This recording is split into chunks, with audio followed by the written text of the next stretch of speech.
The message came at 4:17 p.m. I remember the time because I had just finished ironing my only navy suit, the one I wore to church, weddings, and once to my wife's funeral. I'd laid it carefully across the bed, smoothing the sleeves the way my marrier used to. My phone buzzed. I smiled when I saw my son Daniel's name. Then I opened the text. "Dad, don't come tonight. This is for high-class guests only. You wouldn't be comfortable. I'll explain later." I stared at the words until they blurred. High-class guests only. I looked down at my hands, rough, scarred, the nails permanently stained from years of engine grease. I'd spent 35 years as a mechanic, building a small repair shop from nothing. Those hands had paid for Daniel's private school. Those hands had fixed neighbors' cars for free when money was tight. Those hands had held him steady when he learned to walk. But they weren't high class. Daniel was hosting a launch party for his tech startup at a downtown rooftop venue. Investors, influencers, business executives, the kind of people who wore watches worth more than my old pickup truck. He had insisted I come when he first told me about it. "You'll be proud, Dad," he'd said. And I already was. I sat down slowly on the edge of the bed. My suit stared back at me like a question I didn't know how to answer. Maybe he was right, maybe I wouldn't fit in. I didn't know how to talk about venture capital or market expansion. I still carried cash in my wallet. I still said sir and ma'am. But I also remembered staying up all night repairing 3 cars in a row because Daniel's tuition payment was due. I remembered selling Maria's old gold necklace when his college dorm deposit was short. I remembered telling him, "Don't worry about me, just focus on your dreams." I folded the suit carefully and placed it back in the closet. Then I turned off my phone. The rooftop bar glittered under city lights. Music pulsed softly against the skyline. Crystal glasses clinked. Laughter floated above the hum of expensive conversation. Daniel stood near the center, tailored suit, confident smile. He shook hands, accepted congratulations, posed for photos.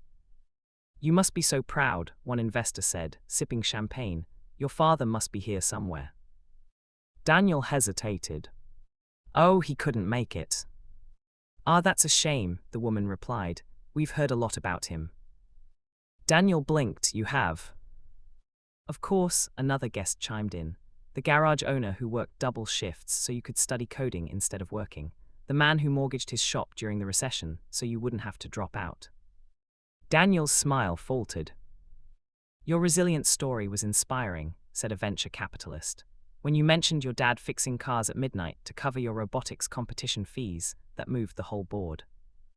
More guests gathered. "Is he coming later? We'd love to meet him. He sounds like the real backbone of this success." Daniel swallowed. Across the room, his co-founder whispered, "Where is your dad?" The Anderson Group specifically asked to meet him. Daniel's chest tightened. He had told those stories during investor pitches because they were true and because they showed grit, they showed sacrifice, they showed heart. But tonight, standing among silk dresses and polished shoes, he had suddenly imagined his father's calloused hands, his old-fashioned suit, his thick accent. And he'd panicked.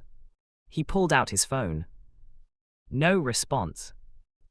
At 8:52 p.m., there was a knock on my door. I wasn't expecting anyone. When I opened it, I saw a young woman in a sleek black coat and high heels. Behind her stood a man holding what looked like a gift bag. "Mr. Alvarez," she asked politely. "Yes. I'm Rebecca Anderson from Anderson Group Investments. We were hoping to meet you tonight." I froze. "I think you have the wrong address." "No," she said gently. "Your son gave this in his pitch presentation. He said this garage," she glanced behind me at the framed photo of my old shop, "was where everything started." I felt my throat tighten. "He said you're the reason he never gave up," she continued. "When the prototype failed 3 times, you told him engines don't run perfectly the first time either." I let out a small, embarrassed laugh. I might have said something like that. The man beside her smiled. "Sir, half the room tonight is asking where you are." Before I could answer, another car pulled up. And then another. Within minutes, 3 luxury sedans lined my modest curb. Men and women stepped out, tailored suits, diamond earrings, polished shoes. standing awkwardly under my flickering porch light. One of them extended a hand. "Sir, we invest in companies, but tonight we wanted to meet the man who invested everything in his son."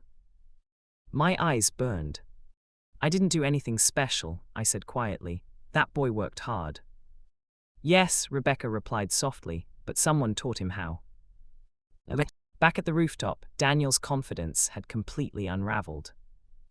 Guests kept asking, "Has your father arrived yet? We'd love a photo with both of you. He represents your brand story." His phone buzzed. A message from an unknown number. "You might want to come home, your guests are here." Daniel frowned. Then his co-founder showed him a social media post. A photo. His house. His father standing on the porch, surrounded by elegantly dressed investors, all smiling beneath the yellow porch light. Captioned, "Tonight we met the real founder." Daniel felt something break inside him. He didn't say goodbye. He ran. When Daniel's car screeched to a stop outside my house, he jumped out before the engine fully died. He saw them first, the investors, laughing, listening. Then he saw me. I was telling a story, hands moving animatedly, the way I always did. And he was 7 years old, insisted on fixing his own bicycle chain, got grease all over his face, said, "One day I'll build machines that don't break."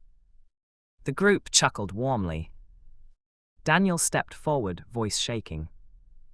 "Dad." Silence fell. I turned. For a second, I saw not the CEO in a designer suit, but the little boy with scraped knees.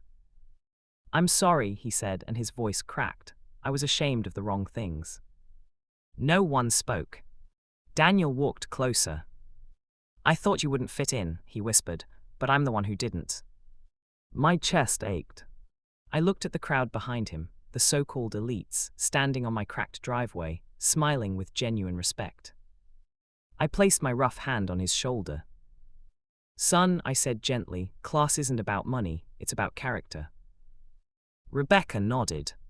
"And tonight," she added, "we saw plenty of it." Daniel pulled me into a hug, tight, desperate, like he hadn't done in years. Under that old porch light, surrounded by people who suddenly didn't feel intimidating at all, I realized something. I may not have worn a designer suit, but I had built something far more valuable. And this time my son finally saw it too.